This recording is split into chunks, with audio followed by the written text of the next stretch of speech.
with no further ado, we're going to go ahead and begin this class. Tonight will be fairly simple, fairly straightforward. This is primarily an introduction because I am just now handing out the worksheets tonight. Next week, we will come back prepared for chapter 1, prepared to discuss chapter 1, and I will come back with the worksheet for chapter 2 next week, hopefully. So I will hand out the worksheet for chapter 1. We will not we will not go through obviously chapter 1 until you've had a chance to read it and look over the worksheets and that type of thing. So really, this is an introduction. This is just an introduction class. This shouldn't take but a few minutes or so to kind of look at. Next week we will go into a much more depth and we will have a fun conversation. But as for tonight, this will be, like I said, just an introduction to the book. Has anybody, I know some of the people have picked the book up beforehand. Has anybody had a chance to look through it at all? Or has anybody read this book yet? I do agree that it is definitely written geared towards the Christian church. It's geared towards ministering to those who come from a Christian background about who Yeshua is, about the Jewishness of Yeshua, specifically focusing on some of those issues in terms of Yeshua's rabbinical status, or Yeshua as a rabbi. And when you read it coming from that perspective, I think it's got a lot of value. I think it has a lot of value because it really does open the door. So as you're reading through it, for those who have been with me for a while, you may already know some of this stuff, so you may look at it and go, boy, this is kind of elementary. I still think there's a lot you can really glean from this. There's a lot that you can draw out from it. And just the encouragement, and just remember who it's geared towards. And if you remember who the primary audience is, I think you will find it a blessing. I think you will find it a great blessing. And again, I may not agree with everything 100% in the book, but I think that the two ladies who wrote the book did a really good job at presenting Yeshua from a Jewish perspective that is non-offensive, that is not abrasive, that is not confrontational to the church, that approaches it from approaches his Jewishness from a very loving, compassionate perspective. And understanding that, I think it does a really, really good job at presenting it. I think this group can have a really great discussion with it. Yes, absolutely. And that's what I'm hoping. So that I will, like I said, I will add as many, discussion points, essay-type questions as much as possible, and try to create that interaction back and forth. And I think that is going to be what we're probably going to get most out of this class, and what online listeners will get most out of the class as well, is anyone or that discussion back and forth. So I'm just going to cover a couple little things before I pass out the worksheet. I just want to talk a little bit about why this class. Why is this class significant? When we reflect on the nature of Yeshua, it's important to understand and see both his humanity and his divinity, right? Yeshua is both divine, right? He is the divine Messiah. We believe that. We believe that he's the divine Messiah, right? He is the Son of God. He is the perfect likeness of the Father. Paul speaks about that, the Apostle Paul. He is the Word made flesh. The Apostle John speaks about that. He is the living Torah. He is the Torah. He is the angel of the Lord that spoke to Abraham, that spoke to Jacob and Moses and others within the Hebrew Bible. That's a discussion for another time to talk about what or who is the angel of the Lord. But I believe that in a type and part, Yeshua can certainly be a type and part of the angel of the Lord. We also believe not just in those attributes of who he is, and when we think of those attributes of who he is, his divine attributes that is eternal in nature, those things are beautiful. But we also believe in the humanity and the person of Yeshua, right? That Yeshua is not only divine. He's not only from God and is of God and himself God, but he is also man. He is fully God and fully man. It's a concept that's difficult for us to grasp. And the purpose of this class is not to attempt to grasp with some of those difficult questions. We've kind of talked about those things before in the past. But it is primarily to deal with one aspect of his human nature, of the humanity of Yeshua. As a man, he humbled himself in the form of a man to walk amongst us and to be one of us. He was, he is, and he always will be flesh. He was given a body. He has a body, and when he returns, he will have a body of flesh. I don't know exactly what that will look like, but I am confident of that. He is the anointed one promised by God throughout the Hebrew Bible, the Messiah. And to all these manifestations, we would say, amen. And to all these manifestations, the church, most people, certainly in the church, would say, amen. I agree with all of those things. I agree that he is the Messiah. He is the King of Israel, the rightful king, the son of David, the branch of David. He is God in the form of man. He is the word of flesh poured out. But there is one aspect that is oftentimes forgotten, and it is vitally important to understand the person of Yeshua, who he was and is, cannot be separated from him being a rabbi. He was and he is a rabbi. And to understand who he was as a rabbi, we're going to have to travel back in history a little bit. Within the mind's eye of the Western Christian church, Jesus is oftentimes seen as a divine heavenly figure with a long flowing robe, usually with a red sash or something across his chest, long light-colored hair, soft, sensitive blue eyes, teaching a new theology that seems to be of an otherworldly nature, that was divinely inspired by God and no one else ever thought of before.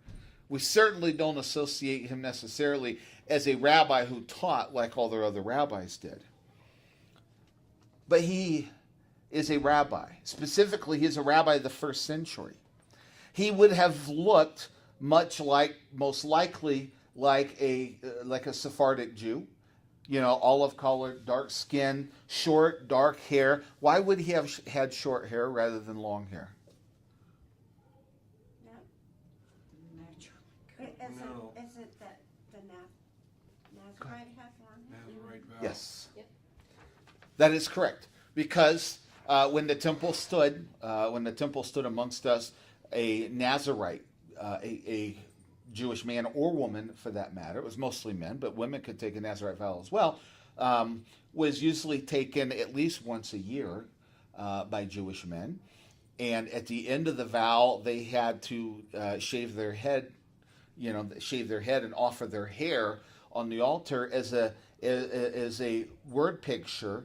The length of their hair was a word picture of their service unto God. So they shaved their head at the beginning of the vow, and they shaved their head at the end of the vow. So if they took a 60-day vow, then they offered up 60 days worth of hair growth upon the altar. Now, all good Jews, minimum, would have taken a vow once a year. So naturally, he would never have had real long hair. Consequently, most Jews at the time did have beards, but it was probably not, a real long, straggly beard. Most kept them fairly short, nice and trimmed, and that type of a thing. So he most likely would have had very dark colored eyes, darker colored hair, short hair, maybe a shorter style beard, and an outer cloak that went over his garments, but an outer cloak that was used for warmth, that was used for covering, that was used for a multitude of different things. And it was that outer cloak that had tzitzit on them. That was how most of the Jews looked at that time. That is quite a bit different than the westernized Christian view of Jesus, that oftentimes come to mind. And I don't say that as an insult to my Christian brothers and sisters, only as an attempt to try to place him within his proper Jewish context. As a rabbi, he would have walked from town to town, teaching in synagogues and teaching in the Jewish square, teaching in Jewish homes. He would have went from home to home, from town to town, visiting homes. Whoever invited him in, he would use the opportunity to teach them properly, to teach him about the coming kingdom. As a good rabbi, he gathered disciples like the other rabbis did. He gathered disciples who followed him, who sat at his feet to learn. So, which is why this book is called Sitting at the Feet of Rabbi Jesus. To better understand Yeshua the rabbi, it's important that we take a journey to the past. Because, yes, he is a rabbi, but specifically, he is a rabbi from the first century. Okay, and just as we would be wrong, we would be making some false assumptions by trying to place him within a Christian culture. It would also be just as fallacious to try to put him within modern Orthodox Jewish culture as well. The modern Orthodox Jewish culture has evolved and has changed over time. There are certainly some roots that go all the way back, and there are many similarities, but there are also differences. He did not walk around with long payos and a black hat and black pants and a white shirt. That was, he was not an Eastern European or Hasidic Jew. Although there is an argument that he was a first century Hasid, which is a little bit different than what we think of Hasidic Judaism today, but nevertheless, we won't go into that in too much detail. What we want to do is we want to look at the past. We want to look at past, one that is filled with images, that is filled with parables and word pictures, to see the real Jesus, to see who he is, who he was, and who he is. He speaks to us from his word about who he is. What would it be like to journey back to the first century and sit at the feet of Rabbi Yeshua as one of his disciples?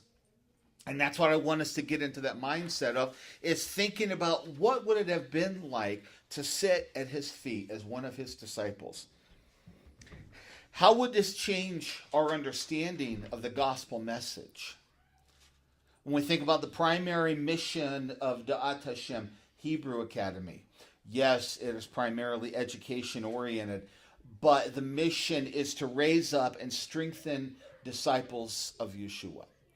More than anything else, yes, it includes a good Jewish education. Yes, it includes preparing kids for bar and bat mitzvahs and things like that. But that's all within the framework of the Jewish culture, because Yeshua is a Jewish rabbi. And he lived as a Jewish rabbi of the first century. And if he would have lived amongst us today, he would have been a Jewish rabbi of today. And it's important to begin to prepare our children for a good, solid education within the Messianic culture. But the primary mission here, more so than preparing our children for bar bat mitzvahs or anything else along that line, the primary mission is to help strengthen and rise up disciples of Yeshua. Is to raise up disciples of Yeshua. To build amongst us those who are from amongst those who are with us today, and of future generations, those who will sit at his feet and learn from him as the rabbi. I don't want you sitting at my feet and learning from me. I want you sitting at his feet and learning from him. He is the rabbi. My responsibility is to lead you to his feet and get out of the way. Teach properly, guide properly, and let him teach you through his word. One of the things that I appreciated about this book was the fact that it was written by two women, and the importance that women have in the role of raising their children as well as being a partner to their husbands. Absolutely. In fact, that's one of the things that is pointed out in the book, and that it's very valuable, is that Yeshua gathered disciples. He gathered together disciples, those who would follow him. And one of the things that we find is that Yeshua gathered disciples not just amongst the men, but he had women who were his disciples as well. Women who sat at his feet and learned about what it meant to be a disciple of Yeshua. Now, their roles and responsibilities, things like that, we can debate about, and what they may have looked at is different.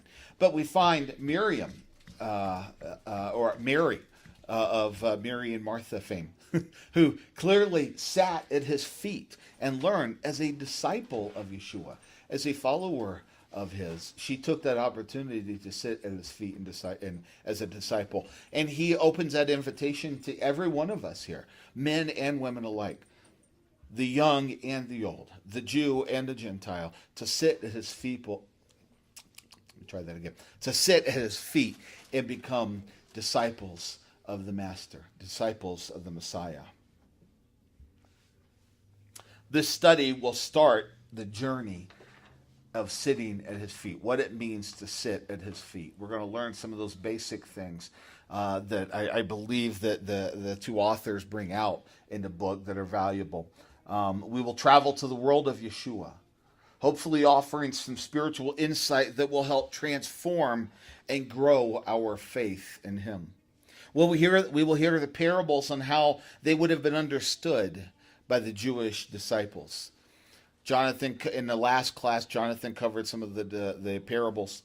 Some of the parables as well. We may relook at some of those as well. So you may already have some basic information, and maybe we'll look at some new parables as well. We'll see where the book leads us and where our conversations go. We will learn what it means to call him Master. Adon, or Adonai, Master. What does it mean to call him Master? We will learn how his words are beautiful, and yet they are practical and they are life-changing. We will join the conversation of the early disciples of Yeshua, and we will ask many of the same questions that they asked him. We will learn how he prayed. We will learn how he kept the Sabbath. We will learn his view of Jewish tradition. His view of the two greatest commandments, to love the Lord your God with all your heart, with all your soul, with all your might, to love your neighbor as yourself. What did that mean? And we will learn about how he is the fulfillment, the fullness of the Torah, and how he taught the Torah to be lived righteously and perfectly in spirit and in truth. So I think we have a wonderful journey ahead of us. I think everybody here will enjoy the book, and I think you'll enjoy the class. So I'm going to go ahead and pass out the worksheets. Hopefully I got enough here. Can you pass those around? It's just one side, one sheet. By all means, if you need to use the back side to write down notes. I didn't leave a ton of room for an extended essay type answer. Okay, so maybe a basic brief statement, and then on the back or on a separate sheet of paper, write down your thoughts. Write down your thoughts that you're going to bring to the conversation. Okay, as you go through, write down your. You mind if I look at this real quick? Go ahead. Thank you. So, for example, question number 5 says, why were Jesus and his disciples camping out in the home of Mary and Martha? Okay, there's a real simple answer for that, and you can write the simple answer there, okay? But take the opportunity to turn it over or on a separate sheet of paper to go into a little bit more detail. And then you will hand these in. Again, this class is not about a grade. It's not about whether you get an A or a B or what have you. It's about whether or not you did the work. Did you do the work? Did you I'm not even concerned as much about whether or not you had the the correct answer as much as I am, did you study? Did you do the work? Did you take it seriously? Did you do the best that you could? And if you do that, then you will definitely get credit for the class. And again, just as a reminder, those who are taking the class, you can take this class for credit for working towards whether it's a ministerial license or ministerial certificate through the Coalition of Torah Observant Messianic Congregations. Rabbi Avner Solomon's organization has fully endorsed us. That's one thing I'm going to talk, myself and Reb Aaron are going to talk with him more about, is how they can, use these classes a little bit more for their sake, for people outside of just our congregation, but within their reach as well. He's already opened the door in the past to use this as a springboard to see what happens with the yeshiva. So we got to start somewhere. Primarily, like I said, this is primarily the purpose is to raise up disciples. And if the thrust of this school is to raise up disciples of Yeshua, then how important is it to study about sitting at his feet, what it means to be a disciple of Yeshua? So we'll look at it in a little bit more detail. I think everybody will enjoy themselves. That's pretty much all I have for tonight.